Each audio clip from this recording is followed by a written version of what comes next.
নামাজ শুরু করার আগে যদি ছোট্ট একটা আমল করেন, খুব বড় আমল না, ছোট একটা আমল।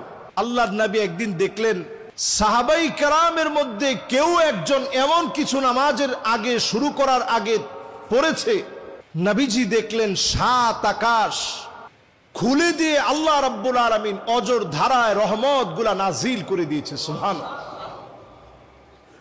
আল্লাহর নবী অবাক হয়ে গেলেন। নামাজের সালাম ফিরিয়ে নবীজি বললেন, তোমাদের ভিতরে কে এমন আছে এমন কিছু নামাজের ভিতরে তুমি পড়েছ আল্লাহ পাক তোমার জন্য 7 আকাশের দ্বার খুলে অজর ধারায় রহমত নাজিল করে দিয়েছে? কেউ হাত তুলে না।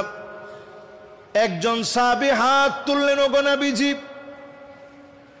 আমি অতিরিক্ত 3টা বাক্য বলেছি, আল্লাহু আকবার কাবীরা ওয়ালহামদুলিল্লাহি কাসীরা ওয়া সুবহানাল্লাহি বুকরাতাও ওয়া আসীলা।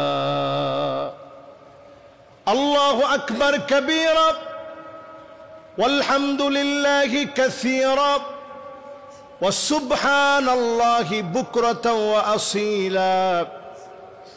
এই 3টা বাক্য বলেছি। আল্লাহর নবী বললেন, আমি যখনই দেখেছি 7 আকাশের দ্বার খোলা হয়ে গেছে, অজর ধারায় আল্লাহ পাক রহমত নাজিল করতেছে, আমার বুঝতে বাকি নেই আমার সাহাবীদের মধ্যে এমন কোন একটা আমল হয়েছে যার কারণে মালিক খুশি হয়ে গেছে। ছোট্ট এই আমলটা যদি নামাজ শুরু করার পূর্বে বলতে পারেন, আপনার জন্য 7 আকাশের দ্বার যিনি খুলে দিবেন তিনি কে? কখন পড়বেন? নামাজ শুরু করার আগে। ইমাম সাহেব তেলাওয়াত করতেছেন, আপনি এসে দাঁড়িয়েছেন, মনে মনে ছোট্ট করে পড়ে ফেলেন, আল্লাহু আকবার কাবীরা ওয়ালহামদুলিল্লাহি কাসীরা ওয়া সুবহানাল্লাহি বুকরাতাও ওয়া আসীলা। সহজ না কঠিন? এই 3টা বাক্য যদি শুধু আপনি বলতে পারেন, আল্লাহর কাছে আপনার দাম কেমন? আব্দুল্লাহ বিন ওমর বলতেছে, আমি নবীজির সামনে বসা ছিলাম। নবীজির সামনে বসে